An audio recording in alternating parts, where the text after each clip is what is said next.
안녕하세요. 3분 요가 팁 브레인테크 강사 이승훈입니다. 이번에 할 강의는 뇌타입과 기질에 관련돼서 설명을 해드리고자 합니다. 아이를 양육을 할 때 저처럼 뇌타입으로 강의하시는 분들이 있고 또 기질로 강의하시는 분들이 있고 그런 것도 모르고 그냥 이론적인 지식을 바탕으로 강의를 하시는 분들도 있고 자기네 회사 광고를 하기 위해서 강의하시는 분들도 있고 하여튼 이렇게 여러 종류의 육아 강의가 있습니다. 그런데 아이를 어떻게 키워야 되냐 이런 문제가 많은데 보통 제가 하는 이런 뇌타입 강의 같은 경우가 있고 그런데 거의 드물어요. 아니면은 보통 대부분은 기질로 강의를 해요. 이런 뇌타입 같은 경우는 대뇌를 좌뇌와 우뇌로 분류를 해서 좌뇌에서 하고 있는 뇌의 특징과 우뇌에서 하고 있는 뇌의 특징을 분류를 해서 어느 쪽 뇌가 더 많이 발달했는지에 따라서 행동 패턴, 생각하는 거, 생활 방식, 또 학습 방식 이런 것들을 분류를 해 놓은 거예요. 그리고 이 기질은 더 복잡해요. 대뇌뿐만 아니라 대뇌, 소뇌, 중뇌, 간뇌, 연수, 뇌하수체, 중추신경, 호르몬, 사람의 감정 컨트롤 이런 것들을 하는 변형계 이런 데서 하는 거를 종합적으로 임신했을 때 임신 당시 아이가 뇌의 성장 과정에 의해서 전반적으로 나타나는 이런 성향이 태어나면서 전체적으로 나타나는 게 기질이에요. 그러니까 제가 하는 뇌 강의는 그의 일부분이라 생각하면 돼요. 네, 일부분인데 굉장히 복잡하죠.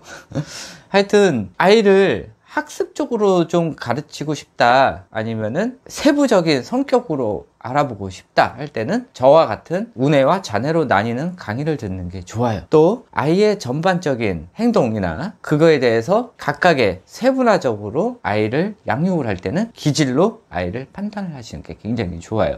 그래서 이 뇌타입과 기질은 어떻게 보면은 엄연히 약간 다른 부분이에요. 그러니까 기질 안에 뇌타입이 안에 있다고 생각을 하시면 되고요. 하지만은 기질 같은 경우는 부모님들이 알아듣기 좀 쉬운 부분이고 저 같은 뇌타입 강의를 하는 이런 강의들은 조금 복잡할 수가 있어요. 복잡하지만은 뇌타입을 알면은 뇌타입 나름대로 아이를 양육을 할 수 있는 거고 기질에 대해서 세분화적으로 알게 되면은 그것에 따라서 아이를 양육을 할 수 있지만은 학교 학습에 관련돼서는 아이들 기질로 분류를 할 수가 없어요. 그렇기 때문에 아이들 학교 학습이나 또 좌뇌 쪽 지능에 관련돼서는 이런 기질보다 뇌타입 강의를 더 듣는 게 더 좋다고 생각을 해요. 그래서 이 기질과 뇌타입은 서로 다른 분류이고 또 아이를 양육을 할 때 뇌타입이 필요한 부분도 있고 기질이 필요한 부분도 있으니까는 전반적으로 부모님들이 다 알고 계시는 게 좋다고 생각을 합니다. 일단은 저는 주 강의가 뇌타입이고 기질 같은 경우는 제가 추천하는 것은 오은영 박사에 있는 그 금쪽이라고 있죠.